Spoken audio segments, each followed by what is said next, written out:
Hey, Happy New Year. No bodies will drive in LA in 2026. We recorded this interview with MaryAnne LoVerme, MaryAnne of LA, back in the summer when she was getting ready to leave LA. MaryAnne is formerly of New York, then car-free of Los Angeles, and now is living in France. We talk about MaryAnne's travels, where she's lived, the idiosyncrasies of living car-free in LA and New York, and what she likes about Paris. And I rant about my far less exciting car-free trips to San Diego. Our goal is to release at least one evergreen episode every month, and perhaps with some more timely discussions in between. Apart from episodes, Eric, Ivy, and I are looking to do some events in 2026. Ideas have included a Zoom happy hour, another in-person meetup, and maybe even an LA River bike path group ride. We're also looking for some more help with the podcast. We're trying to figure out exactly what that looks like. I'm looking for someone to help do rough edits on long-form YouTube content, and as my job as an editor makes that kind of difficult to just get all of the long-form stuff done. We're also looking for someone perhaps to help with moderating our Discord and other online stuff. We're trying to figure out what kind of help we need and what we want to do with the podcast. And, talking to you can be a great way to figure that out. Oh, and we made a Redbubble store, mostly because I needed a new phone case and I didn't like any of the designs I was seeing. So, why not make our own? If that strikes your fancy, we'll link to it in the show notes. Well, all right, let's leave LA with MaryAnne. Double funny. The only jobs that I've been getting recently are car commercials, which I think is hilariously. Well, that's what we have to keep advertising, or people will forget how great it is to drive everywhere and be car dependent. That's right. You have to remind people. You have to that's freedom. So, which is to say, I took the Surfliner down to San Diego. I spent a long time riding the Orange Line from Lemon Grove into downtown 12th and Imperial. Parked my bike at the convention because my buddy lives about a mile from the Orange Line, Massachusetts station. So was that San Diego? What is theirs called? San Diego Metro. It is MTS. MTS. I don't know what the MTS stands for. Metro Transit San. Probably the train. San Diego, one word. Their trains, though, they refer to as the trolley, which is kind of adorable. Cute. What I really like about the San Diego trolley too is that once you get out of downtown, all of the trolley lines are built on old railroad right-of-ways. Yeah. So, they fly. So you don't have to stop at lights. Until you get into downtown. Right, then you get into downtown, and it's... I've only been downtown on the trolley, so yeah, I remember it being kind of slow. But yeah, it's great. Once you get out of downtown, you really fly back and forth. I got to bike around a bunch. But I got to teach my buddy about bollards, which was cool. How was biking in San Diego? So biking in San Diego, they have... I would say a really extensive bike lane network, a lot more bollards than we have here. Your bike lanes are wider. There's a lot more two-way bike lanes going around. Interesting. Cons. I haven't been down there in a minute. San Diego drivers are out for blood. Because you're not sitting in traffic like you are in LA. They have a chance to pick up speed, and they will use that speed to scare you. Fine. There's more bike lanes, so not to worry. Also, there are a lot of hills in San Diego. So if you're biking, be prepared. It's going to be a workout. Did you stay in Lemon Grove? Is that where you stayed while you were I stayed in Lemon Grove. And you brought your own bike? Yeah. I folded it up. I put it on the Surfliner. Amtrak has 6 free bike spots on the Surfliner trains. So if you're going down, get your ticket. Tell them, hey, I'm bringing a bike, and you just Velcro it in, chain it up, and you're good to go. Nice. I love the Surfliner. This is all part of how you got here today. That's how I got here today. And then the sun set, the sun rose. So, which brings me to today, where there's no good way to get from Santa Monica to Silver Lake. It was either a 2-hour bus ride, which I couldn't do because I have to make it to band practice after this, or at EcoSet. Is that where you're from? Okay. Yeah, the boss lets us keep all of our band stuff in the warehouse. So I took the scooter today. And I was talking last time on the podcast that I have this magic blue mesh summer jacket. yeah. The trouble with the magic blue summer jacket is that it only cools you down when you're moving. Oh. And I was sitting. not moving from Santa Monica all the way up to Western. What if you just rode around in circle, like when because you're sitting at a light, and then you could just like do burnouts in the crosswalk and be like, no, this is for a good reason. I'm my AC. not antisocial. Yeah, I think that's what I'm going to do next time. So yeah, it was a really long, really hot, and I lane split a bunch, and I was still 5 minutes late. So it was a about hot day. Yeah, it was It about is a hot day. It was an hour 25 to get here on the scooter, and I time checked it compared to regular car driving, and regular car driving would have only been an hour 15. And so it was the same to go through the streets as it was to go through the freeway. Yeah. So for those who say driving is faster, No. Santa Monica to Silver Lake, it is not. Yeah. And I lane split like crazy today too, which also I'm kind of disappointed. I'm proud of myself for lane splitting because usually I'm a little bit afraid. Like when I'd be afraid. when there's space, when cars are stopped, and you take your bike into it and you jet ahead and get ahead of other cars. So it was good practice, but it didn't actually save me any time. I mean, I basically on my bicycle lane split between parked cars and cars that are parked because it's gridlock. And I'm always nervous because I have a pretty loud horn, and I'm like, should I honk so that they don't just decide to? Because sometimes you can tell they're just gonna, they see an empty spot and they're like, ooh, I'm just gonna like pull over without looking or signaling, or they'll just.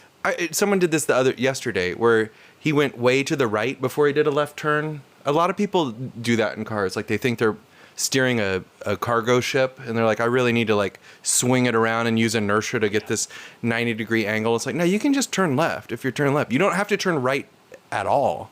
And anyway, so he started to turn right into the bike lane, and I'm always like, if I honk, there's what's greater likelihood that they're going to hit me or that they're going to scream at me and want to fight because I honked at them saying like, hi, please don't kill me. If you honk on your bike? Yeah.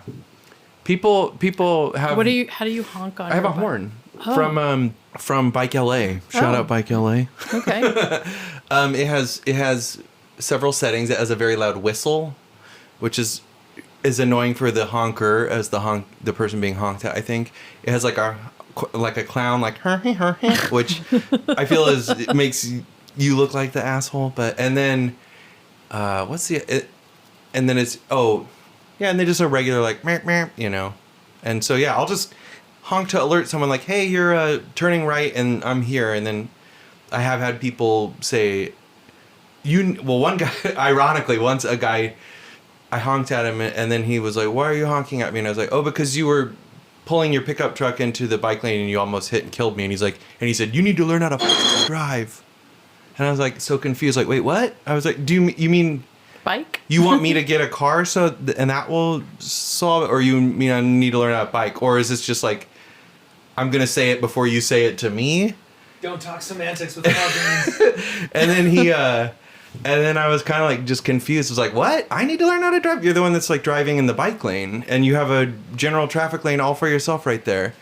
And then he said, I would get out and fight you, but I feel bad for you. Like, and I was like, and then I just started laughing because I was like, you can get out and fight me if you want, but it's not going to go well. So, which brings us to Eric. How did you get here today? I rode my bike on that exact route, but there were no incidents on the way riding home. I was just actually the most stressful part of my ride home was me thinking like, what am I going to say for my transit magic wand? Because I was like, we need a spreadsheet so that we can see all the. I feel like we've done enough episodes now that I'm like, have I already said that one? Oh. Wait, okay, is there... All your anecdotes? Yeah. No, at the end when we say, like, if you could wave a magic wand... yeah. And I'm like, I don't know which magic wand... I don't want to waste my wishes with the transit genie. So we're going to make a dartboard. This will be some merch. We can make a dartboard that has transit wishes on it, and you could just throw a whatever dart. it lands on. But yeah, I had a very fine ride home. It's just, it was warm. That's all. And which brings us to our guest today, MaryAnne. How did you get here physically to Eric's, where we're recording? I took the 182 bus. I had classic bus. A late lunch on Fountain with a friend, and I took the bus.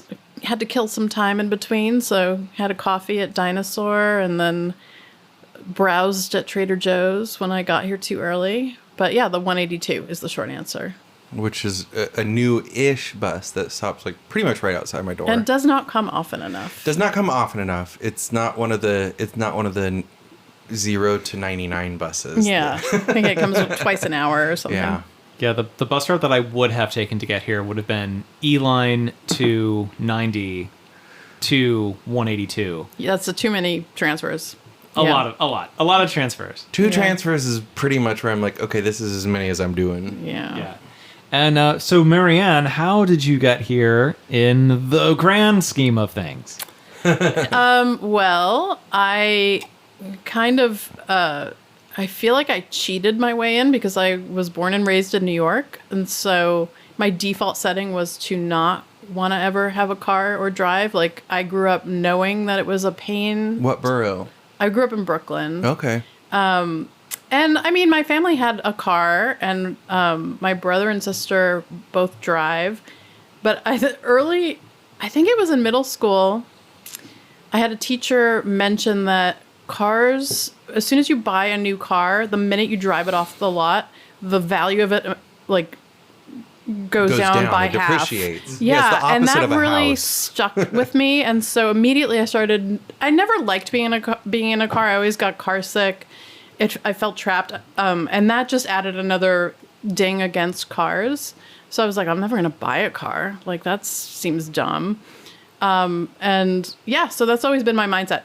When I moved to LA 12 years ago, We also, I want to know, why did you, so as someone who didn't want to own a car, you're like, I know where I'll move from New York, from Brooklyn to Los Angeles, where I really won't need a car. Very, very good question. I was at a point in my life where I just needed a change, and my sister was living out here at the time, and I came and visited her in February, and it was gorgeous out, and I was like, okay, I need to live here. And so honestly, that was the motivation, was the weather. Yeah. And I thought I would figure everything else out. And I actually thought I would have to get a car and drive when I moved out here. But when I moved out here was when Lyft and Uber were getting started and What were year? dirt cheap. Moved out here in 2013. Wow, it's crazy that Lyft and Uber have been around that long now. Yeah. And they still haven't fixed traffic. They still haven't. I thought no one was going to own a car and we were just going to like take Uber and Lyft everywhere. Well, I didn't buy a car, and in part, Yeah, there you go. it was, and I got a sublet at a place in Silver Lake that didn't have parking, but I didn't care because I didn't have a car. What part of Silver Lake were you in? I was on Sanborn. Okay. Yeah, like near Sunset Junction. Sanborn and Sunset. Famous Sanborn Sunset Junction. Yeah. Yeah, and so I have never wanted a car, but I do recognize that it's limiting in LA. And yeah. But also, not to like put words in your mouth, but one of the I agree it's limiting, but I also think, thank God there's enough stuff to do that I don't need a car for, that I'm never at a loss of, like, this actually reduces my decision fatigue a little bit. It's like, okay, there's 30 things going on tonight that sound interesting. 10 of them are like walkable or bikeable. I can just cut out the ones that I would need a car for, and I'm still overwhelmed with how much stuff there is to do. Yeah. No, that's definitely true. That's definitely true. I think that Shelby was talking about, like, with her car-free friends, that they're like, okay, like they look at like what's going on that's near a train line or something. And and I mean, I live in Chinatown now, and not far from downtown, so I can walk to a lot of stuff. There's so many buses. I can walk to the B line and the D line really easily, and not too far from the A line. Did you move to the Chinatown E-line. straight from Silver Lake? I did. I got priced out of Silver Lake, moved to Chinatown. And did you partly choose it though because it's such like more transit friendly? For sure. Yeah, I was not going to move somewhere where I needed a car to live. Chinatown, when I first visited here, actually the anniversary of my first visit here, 1998, I think it was August 13th was when I first came here, 1998, and it was funny because I've mentioned this on the show before. Like I'd never heard the word, or I don't know. Maybe I'd heard it, but I'd never used the word walkability or urbanist or anything like that. But just going around between staying at my friend's house in Chino and visiting friends in Monterey Park and Pomona and Santa Monica, I saw a lot of the city. And just that first visit, and like right away, I was just like, Koreatown, Chinatown, Lincoln Heights, Boyle Heights. These seem like really cool neighborhoods that I like, and I they just have a vibe, and I only realized later that part of it's that It's people the are walking walkability. around. Well, I should also mention that during that time, before I moved here, I started following a lot of like LA creators, and one of the people I followed was Alyssa Walker, and I found out about Los Angeles walks through her, and She's from Missouri too. yeah, and I started to see. So Alyssa, at the time, was writing a lot about living in LA by choice without a car, and Yeah, a walker in LA was her old blog. yeah, and that again, that's how I found out about Los Angeles walks and all the work that they were doing to make it safer to walk around the city. So I started to see it was possible to live Yeah. here without relying on a car. And when I moved out here, they were doing a fundraiser at the time, which I donated money to, and my prize was that Alyssa took me on a walking tour of Silver Lake. Oh, cool. Which was very cool. Yeah. So right away, I tried to start connecting with organizations and people who seem to have the same kind of goals as I did. I also did a lot of volunteering with the Los Angeles County Bicycle Association. So you hit the ground running when you I got really to Los Angeles. did. I really did not. I did. had my grandma's Taurus, and I was like, I hate this car, and I wish Yeah. I didn't ever have to drive it, and I didn't know anyone that didn't drive, and everyone told me, Well, you have to drive everywhere. Here's the thing. I did all that volunteering with LACBA, but I still don't have a bike. I've never felt safe I can see that. biking in LA, and I feel like I've only gotten more afraid. Wait, are you? But then, did you listen to the episode with MaryAnne where she talks about she likes the danger of riding a bike?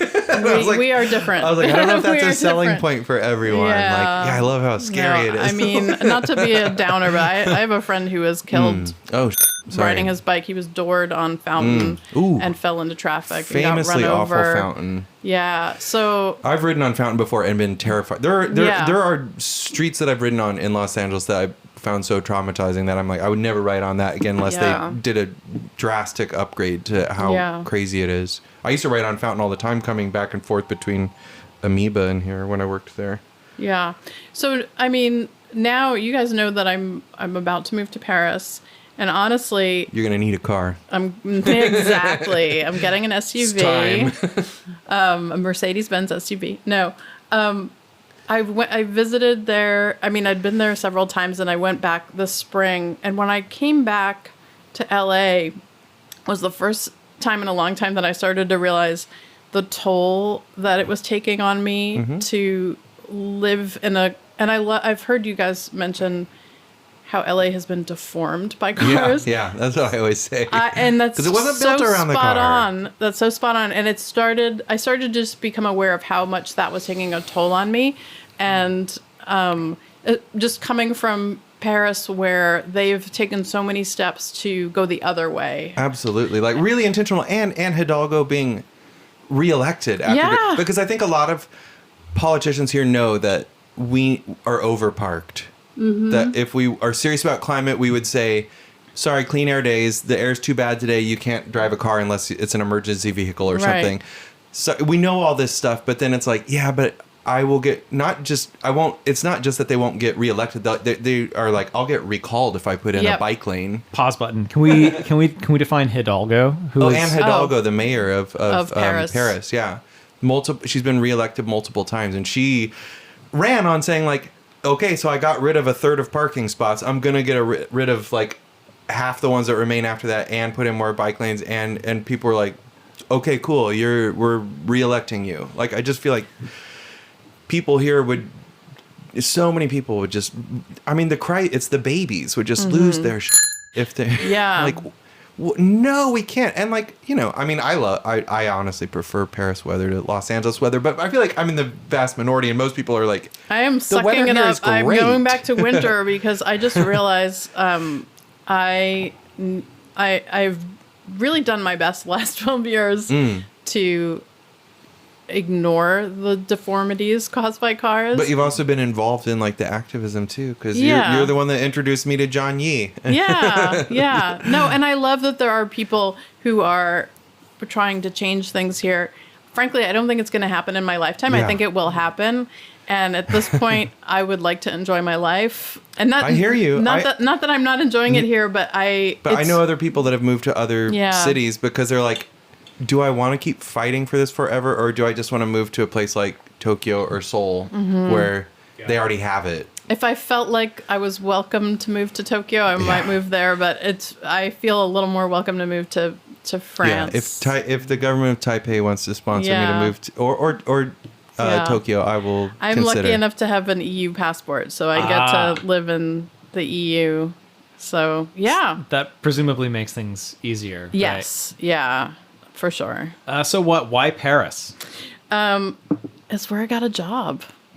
And I loved it. Like when I came back from this trip this spring, I got really sad because they honestly, like, I was more afraid of being hit by a bike there than I was by a car, and I was not afraid to be whatever. If I got hit by a bike, I might break a leg, but I probably won't die. But more people are killed by falling vending machines than hit by bikes. Yeah, I was not. I was and not people aren't actually scared worried. of vending machines actively. I felt I felt okay taking their metro at night by myself, which I'll be honest, I don't here. Yeah. I take the metro all the time, but There's a lot more people on the metro there.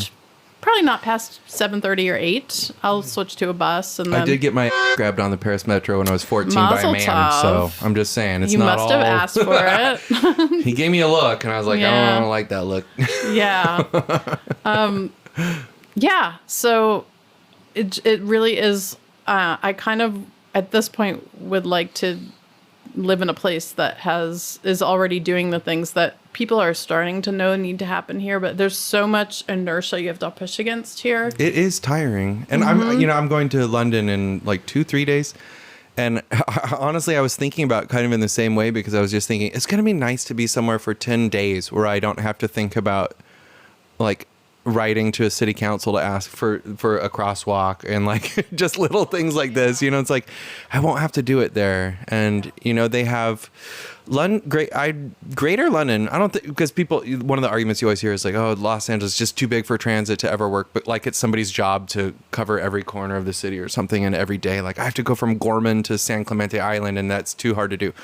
But it's not. And Greater London is 100 square miles larger than the city of Los Angeles, and people are like, that's not true. I'm like, yeah, it is. Look it up. It is. But they also have 3.5 times as much rail with the DRT and the overground and the underground, and people ride it all the time. And like, no one in London is like, you can't get anywhere on the tube. Like people just don't say that. And it's just, I have never ridden a bike in London, and from what I've seen, well, I haven't been there in probably like 7 years, but maybe it will have changed. So, I mean, it sounds like San Diego changed. Like, and it's also nice that you might go away to Paris and then come back to Los Angeles a couple years and be like, oh my God, it's so nice to see like all the things that have happened, to be pleasantly surprised. I will say, like, one of the movies I watched before I moved out to LA, I rewatched Who Framed Roger Rabbit.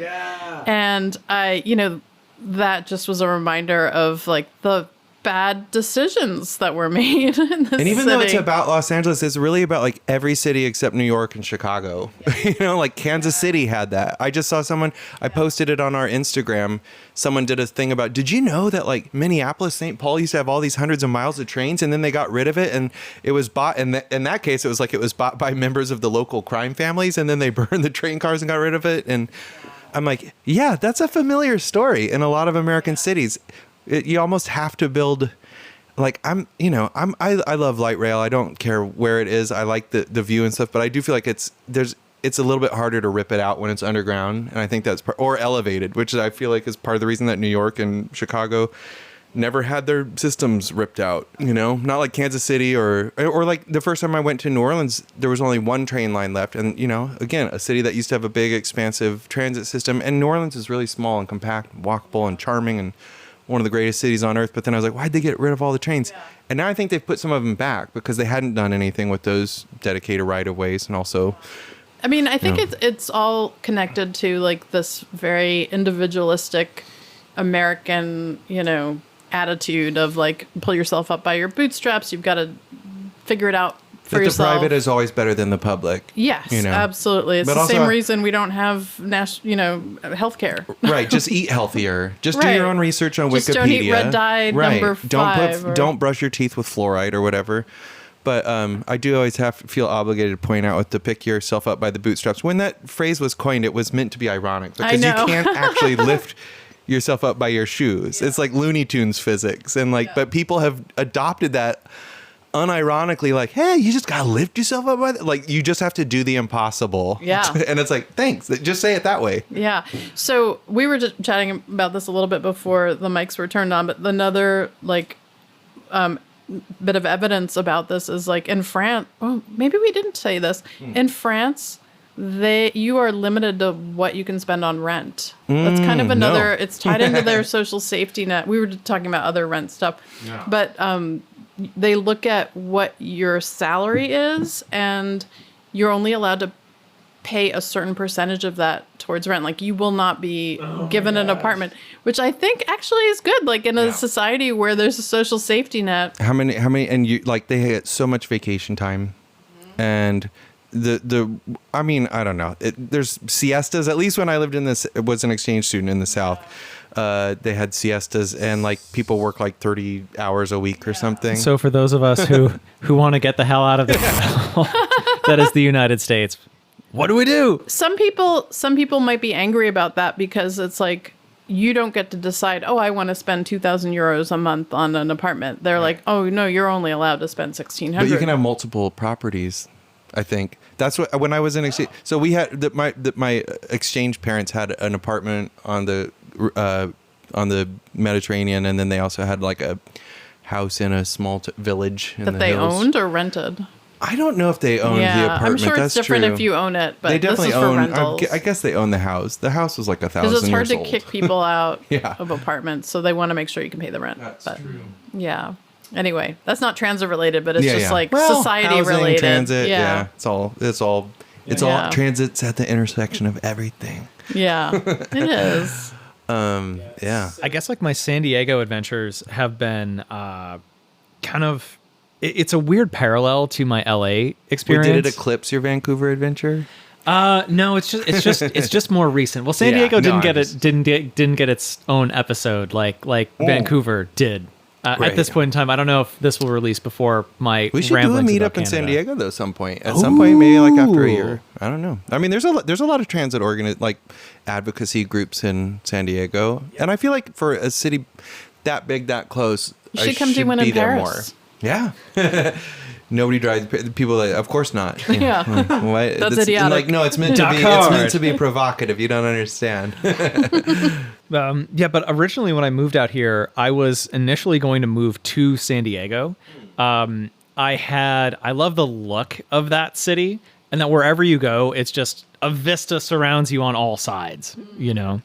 And the weather's always great. I mean, the weather's usually pretty good up here too, but San Diego is God, I hate definitely the weather. It's a little milder. Yeah. Yeah. I have seasonal affective disorder. So. I have it too, but when we get Lisa Kwan on, we're going to talk about people that we get the summer sads. Oh, so okay. This heat, this relentless sun, We have it opposite makes me feel problems. physically ill and Yeah. depressed. That's sad. I'm so looking forward to English weather. Our ancestors come from different parts of the world. They do. Mine come from the Northman places. Like Yeah. it's all the North Sea. Well, Eric, and where you are located too, you are right in the middle of a giant slab of concrete. It would Yeah. be super cool if they let us swim in the Silver Lake Reservoir like Yeah. they used to. Wasn't there talk of that for a while? It was not a serious plan. It was just a local woman in the neighborhood, which I realized when I was writing all about advocacy and access to the Silver Lake Reservoir. This is interesting to me. This is not woke. Hopefully we won't get dinged by some bot for being too woke. But almost every advocate was a woman, and every organization that's like, so much of that is led by women. And you know, LA Walks we talked about, Yeah. and Alyssa Walker, and it's like, it's kind of strange. Yeah. And now I feel like it's disproportionately gay men and lots of women, but I don't know. I don't like, where are my straight dudes at? Why don't you care Right about here. this stuff? Yeah, pretty much everyone else is at the Tesla diner right now. Oh, yeah, exactly. It might have something to do with that. Like, I can't. That seems a little feminine to not like be obsessed with your car in a sexual way. Well, I mean, too, look at the breakout of how different demographics voted, right? Like Right, white men that's true, overwhelmingly that's are shitty I forget Trumpers. that's my group, that's my demographic that I'm a part Yeah. of. All the time I'm like, oh right, I mean, MaryAnne goes on the full moon hikes a lot, and I'm always like, I don't want there to be too much like masculine energy. Sorry, but I'm like, oh shit, I'm bringing that. But Yeah, I guess with that, I think for a while I had this idea that for creative projects that I needed to, like, I couldn't do a creative project unless I like painstakingly found a very, very diverse group to collaborate with. And for years, it just didn't happen.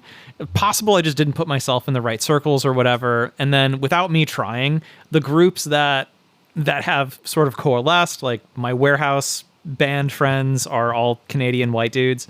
But the way that I've been thinking about it since this last nightmarish election is that, hey, there's a lot of really white guys out, and, you know, it is okay to be a good example. yeah, I mean, some of my best friends are white guys. Like, no shade.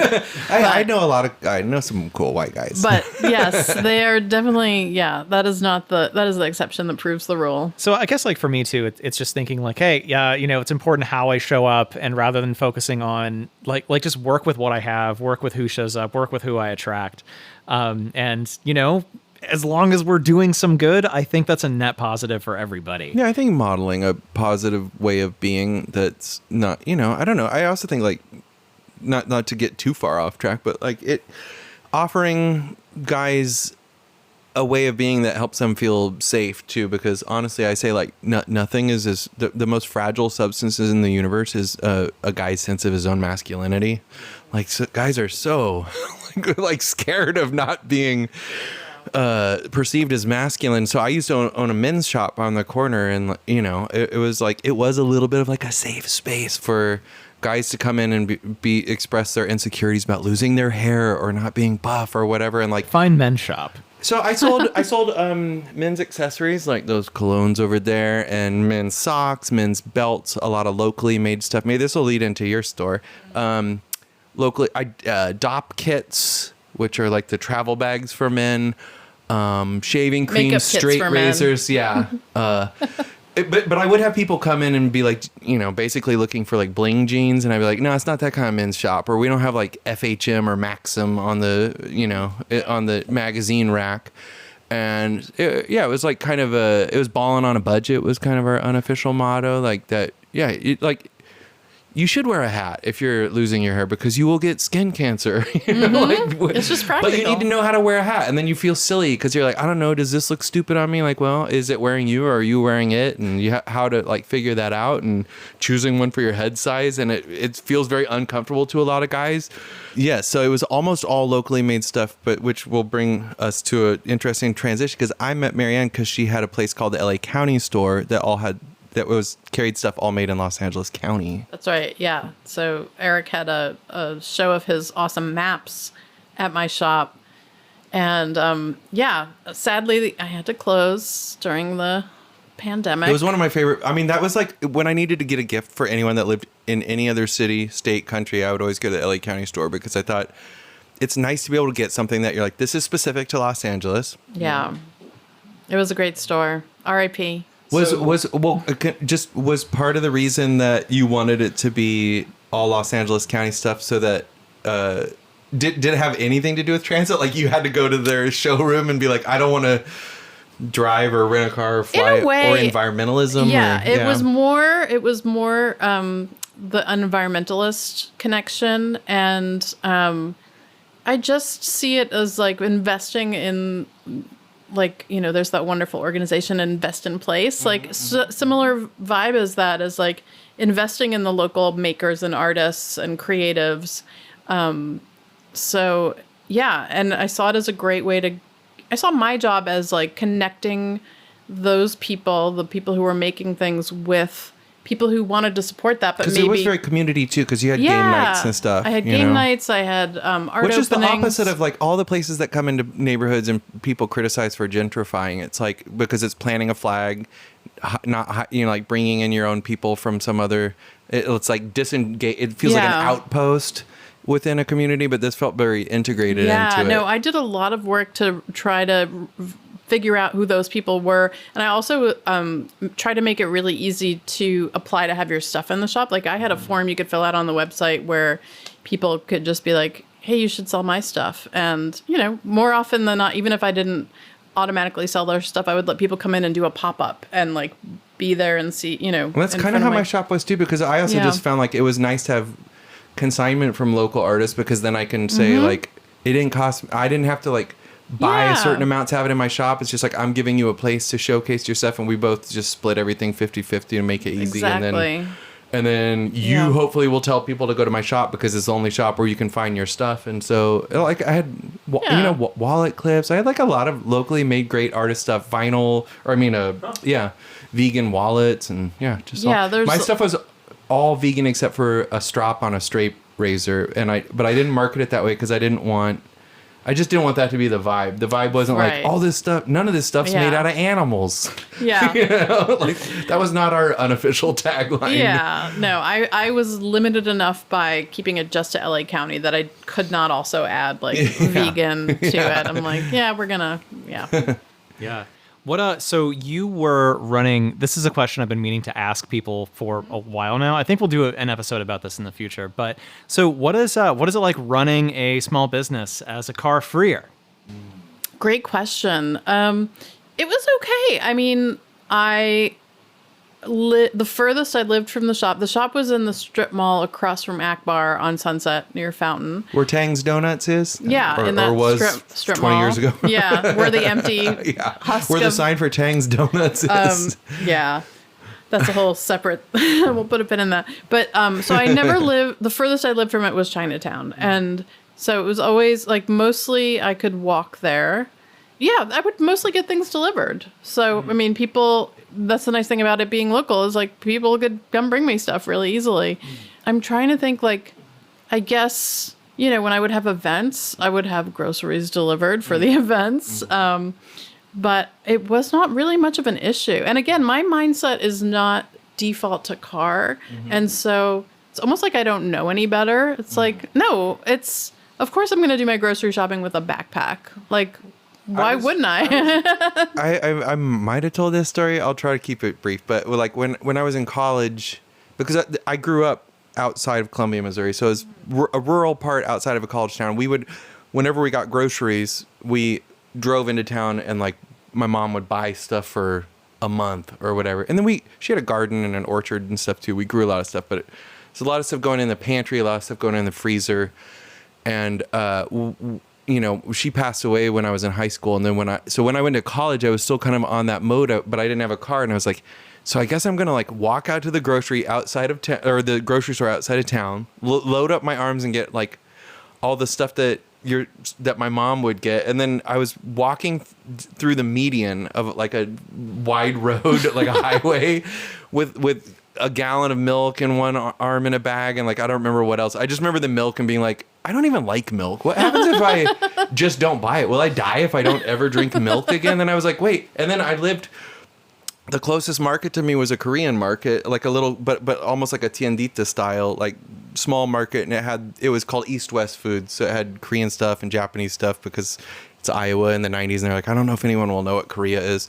Nowhere did it say Korean on it, like in the writing wasn't Korean, but most of the products were. And I was just like, oh, I'll just get what they have here instead of walking to the Hy-Vee on the outskirts of town. Like, and then ever since then, I've always, that's just like, I can't imagine not living within, like if I were choosing a place, if I were moving, I would say I need to be walking distance from at least one grocery store, because I'm never going to drive to a grocery store. Yeah. That sucks. I'm bus distance from a grocery store, and that's fine. Free, so you're pretty lucky, but it's still not a big deal. It's like a bus, an easy bus. And I'm not that easily shocked, but I do remember looking it up once, like what percentage of people drive to a grocery store in America, and it was something like 97%. Like it's so overwhelming. Yeah, no, I mean they call some cars grocery getters. Yeah, right? that's right. Yeah, station wagons are grocery grabbers. To throw some more love at the San Diego trolley, the Orange Line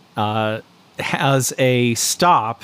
It is one or two stops out of Lemon Grove towards downtown. I think it's Euclid, maybe. The stop lets out in the parking lot of a grocery store complex. Amazing. So, like, if you live on any of those suburban stations, you can hop on the train, go get your groceries, go back home. To my knowledge, we don't have any stops like that on the LA Metro that spit you out right at a metro. Kyle, do you think it would be possible to live in San Diego without a car? Oh, I think so. I got into an early Reddit battle about this when I was commenting on something in our San Diego, mentioning someone was asking about car-free living, and I mentioned that I'm car-free in LA. And they got mad. They got very mad, and I said I think I would have an easier time being car-free in San Diego because it's smaller, it's denser, it's easier to bike around, and they went bonkers at that. There are some dense walkable neighborhoods in San Diego. Yeah, like downtown. Downtown is very, very tall. A lot of the mountains that you see around there too are just like developed. Well, I didn't find, when I've been to downtown and around like the Civic Center, it didn't seem that alive to me. At least, I mean, I haven't been there in a few years, but I remember like just looking for anything. It felt like walking around the financial district to me a bit, where I was like, okay, there's like places that are for lunch for accountants and have sandwiches. But Little Italy is very walkable and nice. And then I know on the other side of the bay, where the older part of town is, the actual old part, not the gas. Like Old Town? Gas Not the pretend. Yeah. Yeah, no, I mean, the pretend old town has its charm, but yeah, the actual old part of San Diego's. The Pretendo Town has metal bollards that will like Transformers. Bollards. Oh, the ones that go Bollards! up, like where Yeah, you yeah. twist it and yeah. I feel like that's a drinking Yeah. game. They'll, like, yeah, listeners, every time you hear us say bollard, take a shot. Yeah. And just make a radler. You rat. don't want to get You want to split this? Yeah, sure. take a shot of rats. Yeah. Yeah, but like at night, the bollards will pop up. Streets are closed off to cars, and like that's pretty sick. That happened for Comic-Con. There's also and a little bit of weird policing stuff on the Saturday of Comic-Con, which it's a madhouse down there, you know. But at 10 o'clock on Saturday, the busiest night of the convention, the police retracted the bollards at like 10 p.m.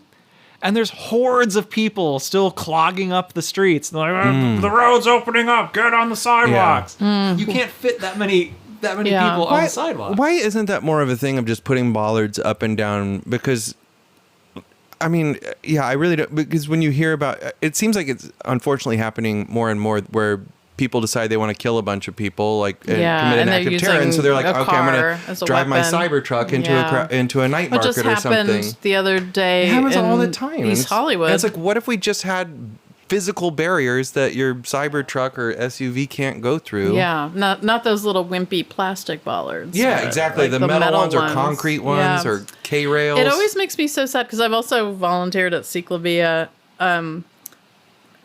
when Ciclavia is ending and they start reopening the streets because it's like Back to reality. Yeah, I was like, that was fun. yeah, All right. fun's over. Fun's Let's get back to exactly. garbage Back to the life. grind. Yeah. Well, I don't know. With San Diego, it seems like white people really don't like downtown anywhere. That's true. White people are scared of downtown. Maybe not New York, Chicago, the ethnic whites. I like to hang out by the Santa Fe Depot, which is where I get off from the Surfliner downtown. It's right by the trolleys. The bike lanes are all around. You can go wherever you need to go. It's great. There's some neighborhoods, like my friend who I stay with is a yoga teacher. He teaches in like Mission Valley, Normal Heights, I think maybe a place in Old Town. But all the places that he teaches are just outside of the big loop of the trolley system. So for him, it would be a huge pain for him to get out to those classes. Not that it would be impossible, but it's definitely, there's a couple of, like, it's kind of like here, how we don't have any trains to Echo Park, Silver Lake, Glendale. Like, there are some really poppin' neighborhoods, Venice, that you can't train out to. Or even whole cities like Torrance. P.S. Echo Park with Dodger Stadium right there. Like that would be the best place to have a train. What's your hypothetical wish list train for Echo Park Station? Like where it would be? Yeah, yeah. what would it be? Obviously, Sunset Boulevard. Which Sunset. started as a train. Yeah, Sunset and Vin Scully, and then make it a pleasant walk up to the stadium. You should argue it like it from a conservative standpoint, like restore trains, like make Sunset great again, bring back the trains. Restore traditional. Yeah, traditional transit to this Yeah. street, which was trains. Cars are woke. Temple was, yeah, seriously. I mean, I'm not opposed. Do you think it could work? I don't know. I think kinda Let's like do that. it. There's definitely room on Sunset for trains because you've got two parking lanes, 2 bike lanes, 4 general traffic lanes and a center turn lane. That's what, 8 lanes. So it's got to be insane. it's got to be 70 to 80 feet Yeah. wide. Yeah. So you could take, half of that and make a train and then be like, now we don't have to have buses on it, and we will, because you'll just take the train and we'll have a bike lane, and then sorry, you'll have to figure out somewhere to store your empty car, because that's not that should just be the lowest priority for a street use. Like, if we have anything left over, yeah, you can put your empty car here for 72 hours, but that's not a good use of space.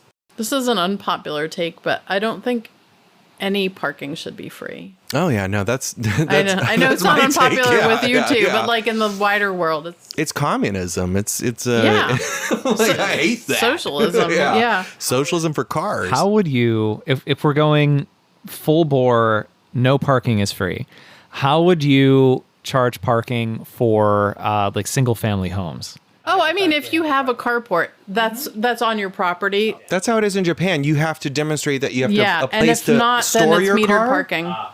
in order to own a car. Yeah. So if you live in Japan, or in Tokyo at least, and you don't have a parking spot, then you just can't have a car, and you don't want one because it's walkable and Parking transitable. on It's the biggest city on streets earth. should be metered, or let's put them all in car storage. I have tried to figure out when exactly it was. And I think I have mentioned this on the podcast before, but I'm a dork that listens to old time radio shows, especially from the 40s and 50s, because I feel like TV took Shocking. away all the juvenile stuff. That's when the Lone Ranger and all the like crap went to TV, and radio got a little more adult. But there was a radio comedy I was listening to once, and someone got ticketed for leaving his. They were like, you left your car on the street overnight. And I was like, wait, when did that stop being a thing? That they ticket you for leaving your car overnight? That scared the shit out of me when I first moved to Santa Monica, because Santa Monica has parking permits for its neighborhood, that when you have a car in Santa Monica, you have to pay for a parking permit,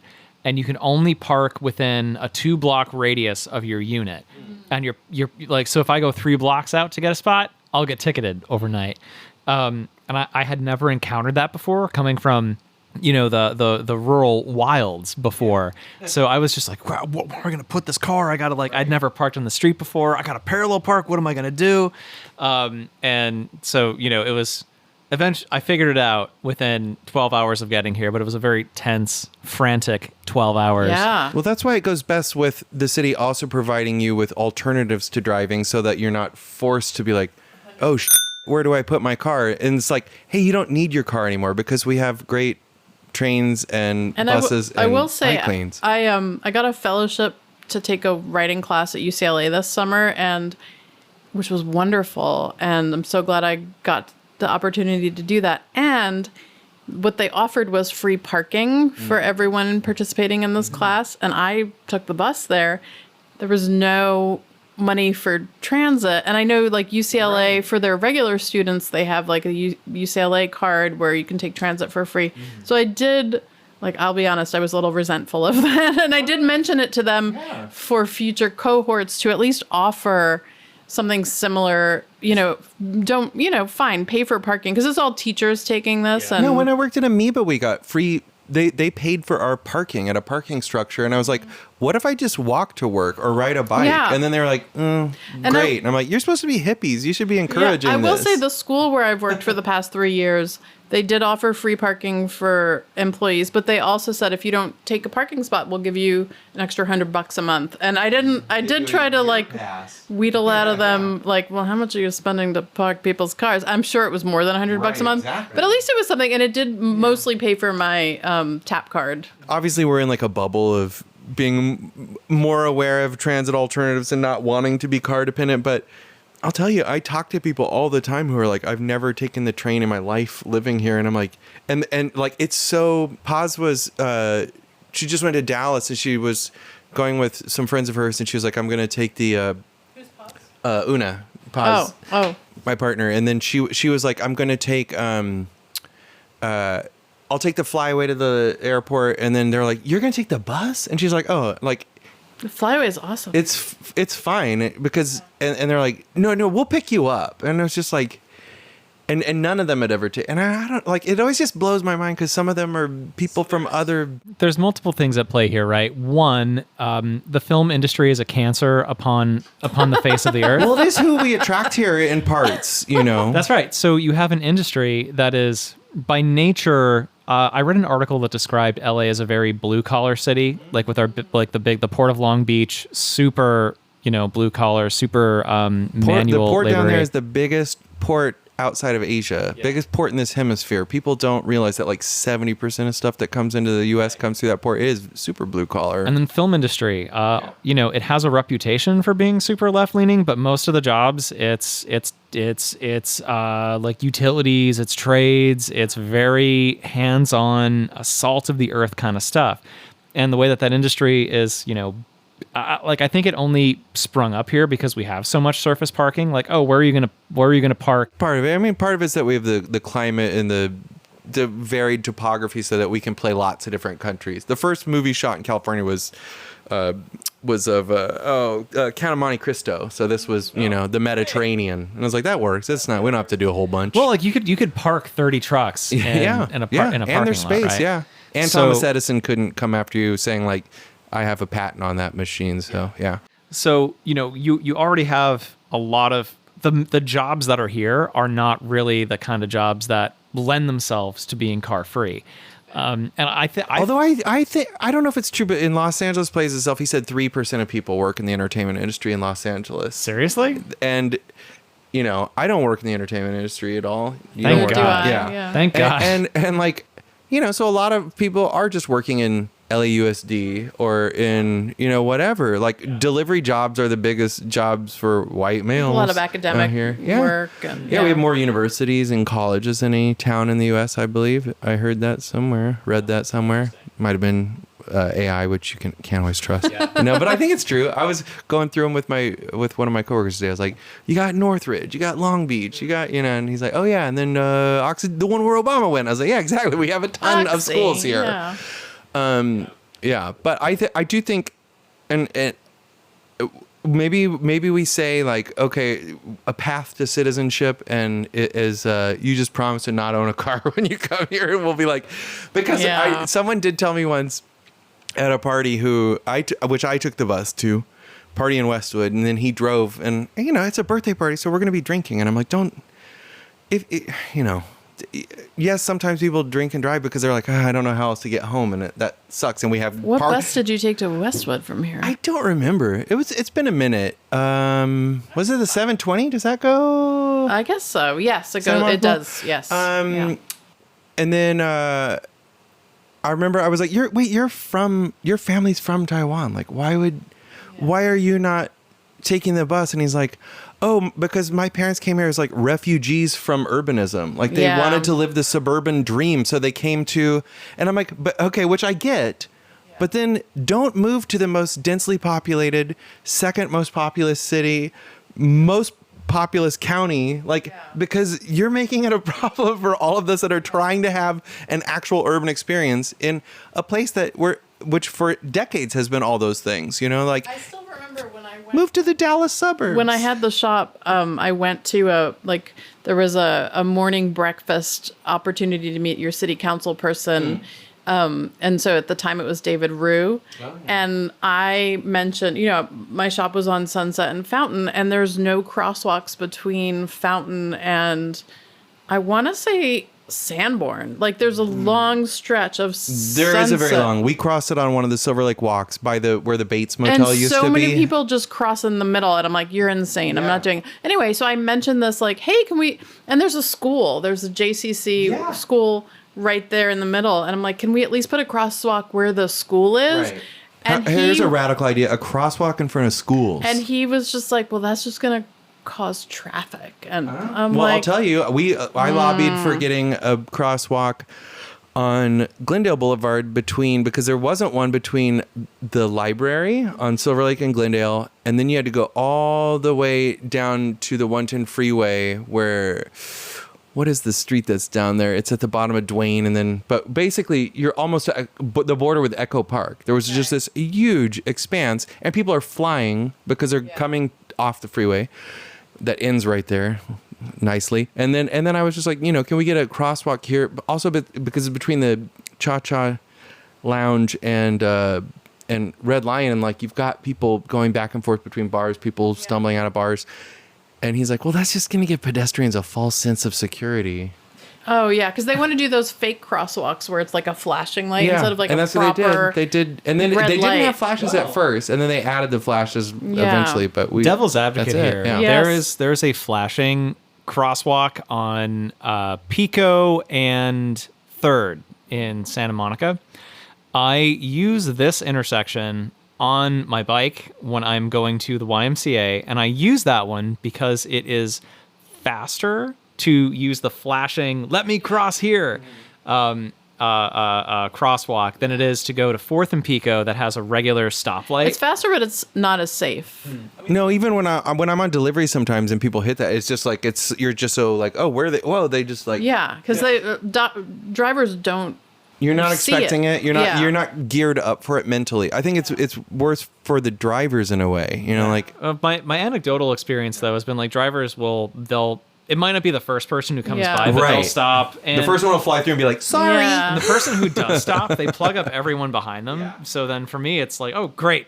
I'm gonna bike across. Here we go. I use the Fantastic. one on Grand, right across from Grand Park a lot when I'm Yeah. going to the subway, and yeah, people run it all the time. And no, hell hath no fury like a minorly inconvenienced motorist who has And to tap there's on the brakes for 2 seconds. There's an underground parking garage also because there's like Disney concert hall right there, and so oh yeah, I've many times people don't like to stop coming in and out of there hit either. on the freaking sidewalk while they're making a turn onto to go into the parking garage. Last time I was there at Disney Concert Hall, no, it wasn't Disney Concert Hall. Oh, sorry, I was at the Music Center, but same, yeah, same the area. Dorothy Amundsen, the Amundsen Dorothy Chandler Pavilion, one of those, yeah, one of the, I think it was the Dorothy Chandler Pavilion, but yeah. Same thing, big wide driveways, and then there's usually like some kind of attendant, like, all right, everyone just like fly out of here now. We're trying to empty it as fast as possible. But I saw Aaron Paley, the guy that started Ciclavia, was there at the opera. Oh, I love Aaron. So, 2 thoughts. 3 thoughts? 2 thoughts. Thought 1, speaking of city council members and meeting your city council members, former podcast guest, Nobody Drives an LA alum, Friend of the show. friend of the show, question mark? Member who doesn't know. Yeah, everyone that's on becomes a member. Yeah. I love it. Sorry. Santa Monica City Council member Ellis Raskin posted a story yesterday where he was on the Big Blue Bus. He's like, "Hey, I'm on the Big Blue Bus going to a city council meeting," and I was so hyped Yeah. when Ellis posted this story. I think Santa Monica has a pretty good city council right now, but you don't. Personally, I don't think you see enough city council members on buses. Definitely. And so I was just really stoked to see Alice on the bus going to the city council meeting. Yeah, that's awesome. If I wasn't de-ratting my apartment, When I went to the LAX train station opening, there were a lot of government officials that I was like, okay, this is the first time they've taken mass transit since the last station opening that they came to and brought out the big scissors and the, like not all of them. I mean, there are some that are, pretty good about taking public transit. But Most of them do not. Most of them do not. And it's also pretty clear that the people who run Metro for the most part do not. So actually. we also talked about in a recent episode saying like, oh, maybe they could be elected by people like that ride Metro. Yeah. And Only people who can demonstrate that they've taken Metro the past year can vote. Oh, I like that. You had 2 other items. Two Question other 2. items. Well, question 2 is thought servation. We're at about an hour. We're at about an Term hour defined. Yeah. right now. Okay. So, is there anything that we want to specifically talk about, cover? Because I think we've just been conversing for this episode, which is not a bad thing at all. But Yeah. I it's a mean, I'm a conversational layperson. episode. Let's see. So. I know these are. I mean, I love lay people. We should talk. Maybe we talk a little bit about John Yee, how you got to know him and got him involved, and then those walks.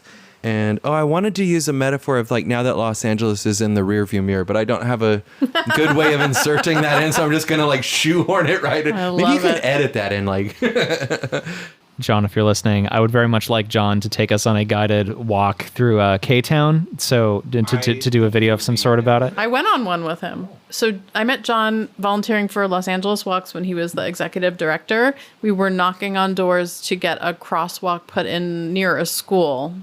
And we just stayed in touch. And then when I was teaching third grade, before he ran for state assembly, he came and talked to my class about multimodal transit, and it was awesome and got them really excited about it. He has a great Instagram account that everyone should follow for lots of, I mean, honestly, like insights about all just different kinds of things from mostly from a pedestrian perspective, I feel like, but yeah, just stuff that you don't always think about. So I was really excited when he decided to run for state assembly, and I supported his campaign and showed up where I could and how I could. And even though he didn't win, he did get a lot of votes, and that gave me hope. And he mobilized people. He mobilized people. Yeah, he's building something. He's wonderful. Big fan. Yeah. It was an uphill fight, and he did really well against someone that was more entrenched and basically being handed the key by their predecessor. Yeah, exactly. And that's sadly how it works a lot of times in politics here. Thought 3, suburban rail observations. Again, just talking about my little love affair now with the San Diego trolley. The suburban station that my friend is at, he used to live in near the Fenton Parkway. There's like I don't know, it's like on the side of, it's like you go off the freeway. There's like a Trader Joe's on one side, then you go up and it's like this, I don't know, all the buildings are like, I don't know, quadplexes, give or take a verse. There's like... We're just talking about how no one says quadplex and that it's fourplex before you came over. Oh, there we go. Just because I was saying a quadplex is like a chemistry term or something, but that's so funny. So there's like, so the old place he used to live were a bunch of... 4-unit buildings. Yeah, 4-unit buildings like this, all kind of clustered around across the way from a Trader Joe's, which I thought was pretty cool. And there's a metro stop there. Is it a Spanish colonial style Trader Joe's? That's one of my big I don't think dings so. Against... Sorry. Since San Diego, everything's like red tile. Not a Trader Joe's, it's a Costco. Okay, that makes all the difference, I guess. So where he's at now is a single family neighborhood, but what I love about the train stop that is out here is where the station is. Any person in his neighborhood, and I've biked it a bunch, is within a 10-minute bike ride to this train station.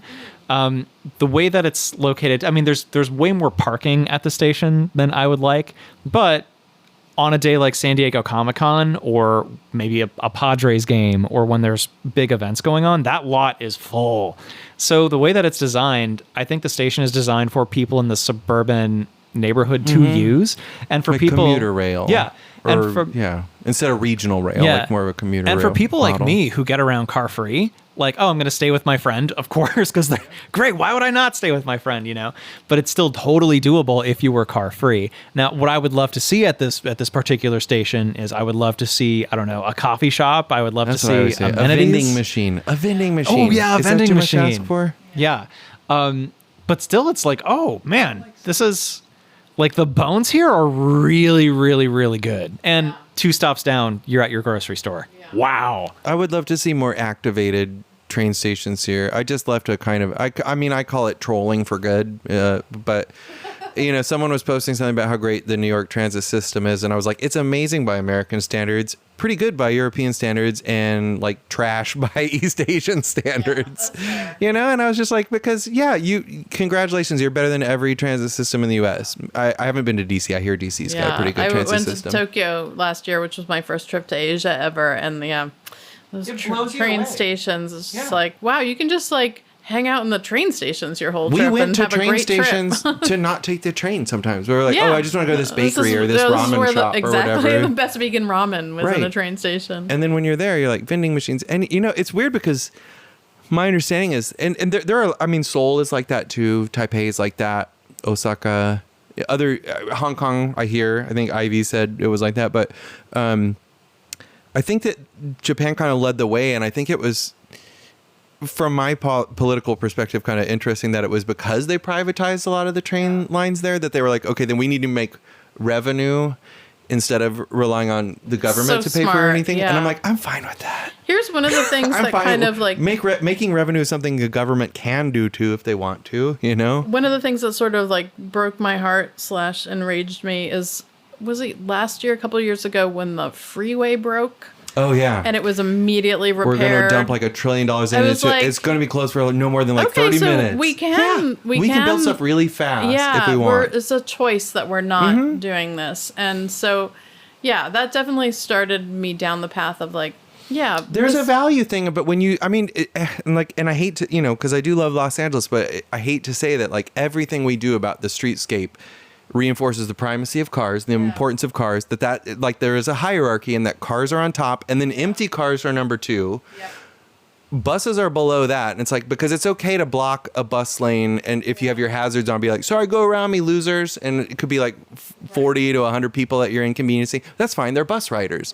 And then, train riders below that, cyclists below that, because like everyone, and it's just like, how even with the sidewalks, there are root barriers that stop the road from getting busted and up. cars constantly turning into them to park. Yeah. And but the sidewalk doesn't have root barriers, so that's why the sidewalks get busted up. And I'm like, well, maybe it should be the other way around. We have root barriers on the sidewalks that you mean the wheelchairs and street? walkers and strollers, yeah.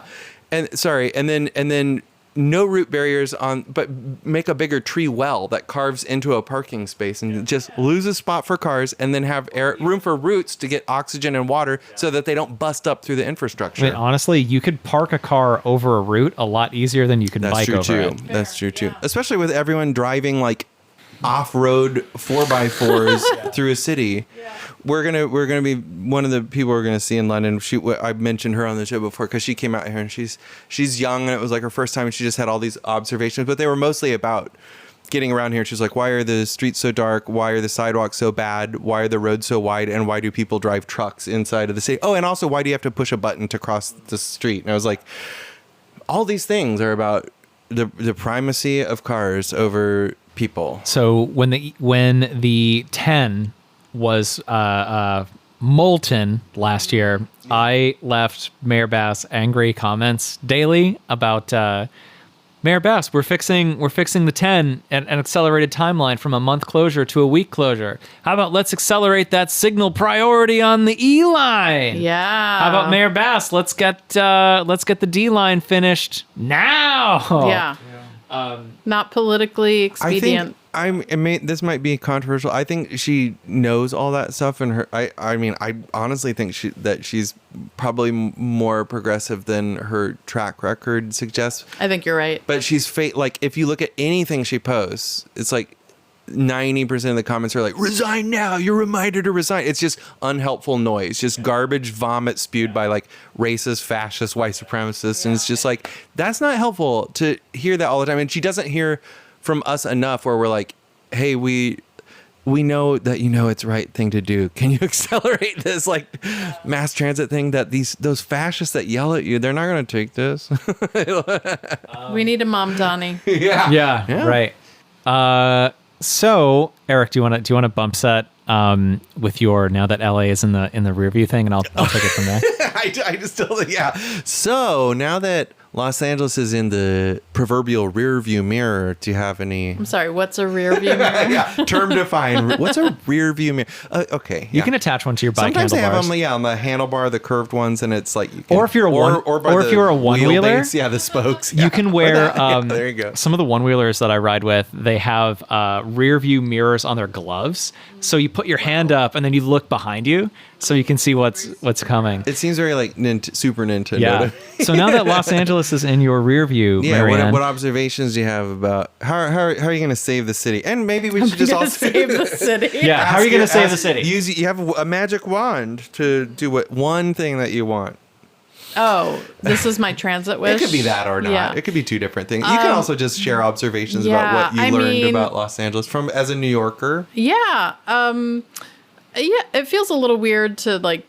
Los Angeles is not New York, so I would never want to impose New York on LA. I will say, like, if I only had one wish, it would be bus rapid transit lanes. I take the bus all the time, and that seems like a really easy, accessible change, low cost relatively. Political will costs a lot, but red paint doesn't cost much. But this is like magical thinking time, right? I know. Imagine the politicians had political will. Yeah. So that okay, so we're suspending disbelief. Exactly. So I would just put those everywhere. Absolutely. Yeah. Like not even just one east-west, one north-south. I would just put them everywhere. Every street that a bus is on, the bus is always in the rapid transit. Like the bus should not get stuck in traffic. First, my thing is like, because I do feel like incremental doesn't mean slow. Right. But I feel like you have to say like, okay, every bus that was a rapid bus transit line, we're starting there, and you have a heads up. Like plan your commute. You can take the bus, or if you're on one of those, or you can drive a different way. And then it's like, and then we're going to expand it out to all bus lines that are on a street that's more than 4 lanes of general, or 4 lanes or more of general traffic. So it's like, you'll still have a car lane there. And then eventually it's like, it's just bus lanes everywhere. My two additional bus related wishes would be any bus that exists comes every 5 minutes or less. Number 1. And number 2, bring back the rapid buses. It's not the same thing to have the 4 bus come more frequently, which by the way, it does not come more frequently. I take it all the time. But it does not save that much time. It is a different thing to have a bus that only stops at a few stops. Right. And it's clearly a choice that was made by people who don't take the bus. Because it's not the same. I've taken the rapid bus. Those are my 3 bus wishes. The last time episode we recorded in Koreatown, it wanted me to take the 20, and I took the 720 because I think the reason the transit app wanted me to take the 20 was because the 20 was coming like 30 seconds before. I mean... And because it stops before you get to the library, whereas the 720 is like a block after. And I was like, yeah, but it shaved off a few minutes taking the 720. So I did that, but it's still not that much faster because even though you're only stopping like every other stop, you're still stuck in traffic a lot. And there still was someone at, Wilshire also, Western with their hazard lights on being like, just go around me in your articulated bus, bro. Also congestion pricing. Let's have congestion pricing. Yeah. I'm running for mayor. I'm just kidding. I'm leaving the city. I'm going to bump set your wish list item for bus lanes. I'm going to add to it though. I have to think more about this, but San Diego also has shared bike lanes, which I really enjoyed. Look, it's better than nothing. I love the one in Culver. Hot take, I know. I like it better than a car lane, but is there a feasible way to do bus lanes that are also motorcycle lanes? Because you can lane split, but imagine if you can like have a safe lane split in a bus lane. Oh man. Like that's better than a car. It's taking up less space. Yeah, that's true too. Yeah. So listeners, maybe this is something you could chime in on as I'm learning how to lane split, right? Like I try to stay out of bike lanes when I can. Because I'm in a Vespa, right? I would not want a Harley gunning me down. I think the lines are blurred with like ped assist and electric bikes that go fast, and you're like electric motorcycles, and it's like, I personally I know where you're going with that. I don't care as long as you don't endanger me. You know what I mean? MaryAnne, how do you feel about it? So I don't know enough about motorcycles to make a definitive decision about this, so luckily I'm not in charge, but I'd be willing to give it a try. Yeah, I think usually see how it goes with motorcycles and scooters. I feel like they're usually like, I'm talking like Vespa scooters and Lambrettas, I guess, if people still ride those, but it's people that are in like the general traffic lane and then they pass in the bike lane to go like on the right of the cars. Like that doesn't bother me. Maybe if you're going the whole way and you're just flying up the bike lane behind me, I would be annoyed. But I think there's a way of doing it considerately about everything. And honestly, I was riding on a sidewalk the other day because it was a block between 2 bike lanes and I didn't want to cross the street to the non-existent bike lane just to go a block that I've been hit on twice on my bike. And I was so I'm going like 2 miles an hour on this. I'm going so slow. And this woman came out of a grocery store and was like, it's not a bike lane, it's a sidewalk. It would be nice if people didn't ride. And that's literally how she sounded. And I was like, you're allowed to ride on the sidewalk. And that's what I said. I was like, hey, guess what? It's legal and there are no bike lanes. But wait, hold up. Please advocate for bike lanes. Hold up. Tell me about that. It's legal to ride your bike on the sidewalk? In LA, it is. Great. In LA, not in Beverly Hills, I think. And not maybe in Santa Monica. And not in West Hollywood, maybe. So, yeah, check your local city. But it is legal and like... Because they know it's dangerous to ride in the street. Yeah. Well, and again, like I have said before, it's all about framing. Like a sidewalk is just a protected pedestrian lane. Yeah. And a bike lane is usually an unprotected bike lane. It's a designated thing with paint. And when people jog in bike lanes, I'm not like, it'd be nice if you used the sidewalk. This is a bike lane. It's just people being pedantic and like bitchy people are unhappy. And I guarantee that woman was just walking to her car, and that's why she was in such a grouchy mood going to the famously enjoyable Trader Joe's parking lot. So, Famously enjoyable. So it's like, why don't you just, I bet if you rode a bike to the grocery store or you walked to the grocery store, you might like sing a different tune and you'd be happier. Well, gang, I have to head out to get to band practice now. Get to band practice. So, do we have anything we want to do to wrap up? Did you guys say your wishes for transit? My wish was a shared motorcycle. That's right. And Eric? I thought of a bunch of different ones today. I was thinking today, and we talked about it earlier, and we're enjoying a little bit of wine while we do this episode. I would love to see all parking lots attached to any business that serves any alcohol turned into beer gardens, beer patios, because I think that would help with the loneliness epidemic. People seeing like, it would help with DUIs. It would help me enjoy going to a bar and not hearing music. I love music, but I don't need it in every second of my life. Okay. Like when I went to Kohl's the other night, because Kohl's is closing, supposedly, we'll see. And they're playing like Hit Me With Your Best Shot or whatever. Like it doesn't fit the vibe of the bar. It's annoying. And it's like, no one needs to hear Jack FM blasting so that you have to yell over to have a conversation with your friends. That's not really a transit thing, but no more music at bars unless it's like a jukebox. So Eric, Kohl's makes me think, maybe this is a shout out for the listeners, and MaryAnne, if you have any ideas too, throw them at me. So I've been working on this I think it's going to be a kind of a performance piece, but my band from Pennsylvania, we got into the Scranton Music Conference, and so we're theming our set. We're a grocery store themed rock band. Of course. One of them. Yeah, one of them. One of the many. And we're theming our set for the music conference around the great Scranton hoagie debate, where I have a bunch of AIs of various political figures debating the different hoagie shops. And I realized, because my partner's in Pennsylvania, I'm out here, I got to start practicing. So I'm going to take a version of this out to open mics to practice the drums for it, right? But I realized, I can translate this bit to whatever city I'm in. And maybe Angelinos might not use the term hoagie, but there's definitely some I've seen East it Coast used here transplants. somewhere. Yeah. So people from everywhere here. So what my question is, what is the best hoagie submarine sandwich in Los Angeles? Okay. I'll tell you mine because I'm vegan, so it'd be probably Bestie's Vegan Paradise. Has a bunch of really good hoagies. Where's Bestie's? It's on Fountain. Yeah. I forget the cross street. Fountain and... Not far from Kaiser, because it's off I in my know. after Kaiser treat. It is. It's south of Kaiser. What street is that? It's not New Edgemont, Hampshire. maybe? Maybe it's Edgemont. What neighborhood? East Hollywood. Okay. East Hollywood, yeah. What is Little Armenia. What is the best? What sandwich do I need to get from The Bestie's? Dagwood. I don't know if you'll agree that this is a hoagie or not, but I'm one of the least sandwich excited people I know. Which is why I mentioned how disappointed I was in downtown San Diego. I was like, it was just sandwiches everywhere.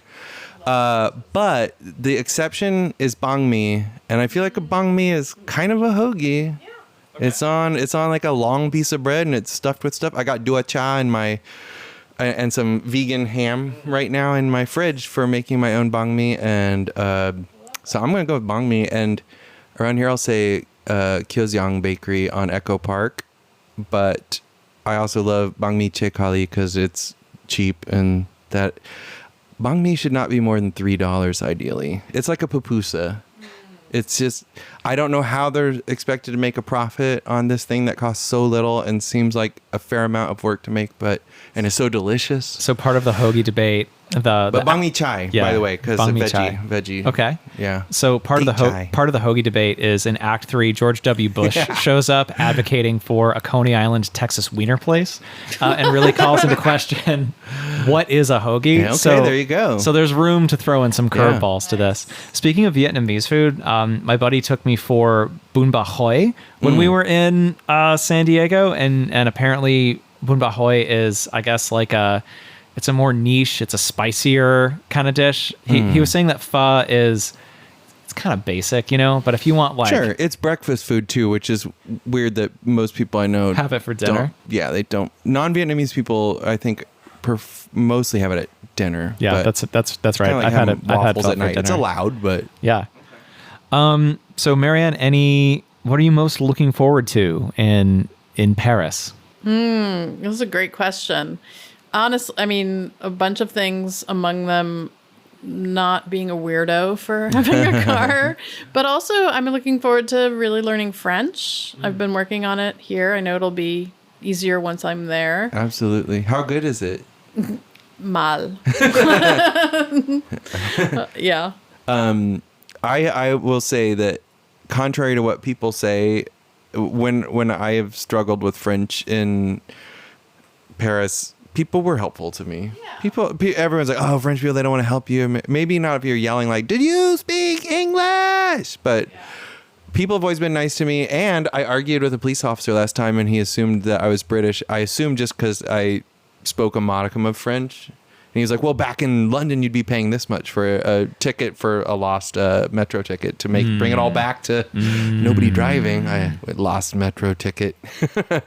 MaryAnne, if you want to start a French club support group, I'm very much on a bit of a French kick since I got back from Vancouver. I'm down. Let's do it. I used to do Famously francophone in Vancouver. Right. well, all of the signs are bilingual, That's true. and the yoga teacher's assistant who we were with C'est vrai. is from Quebec. What? And we were talking a little bit of French, and Some French people would take issue with you saying that they speak French in Quebec, but Ouch. they would.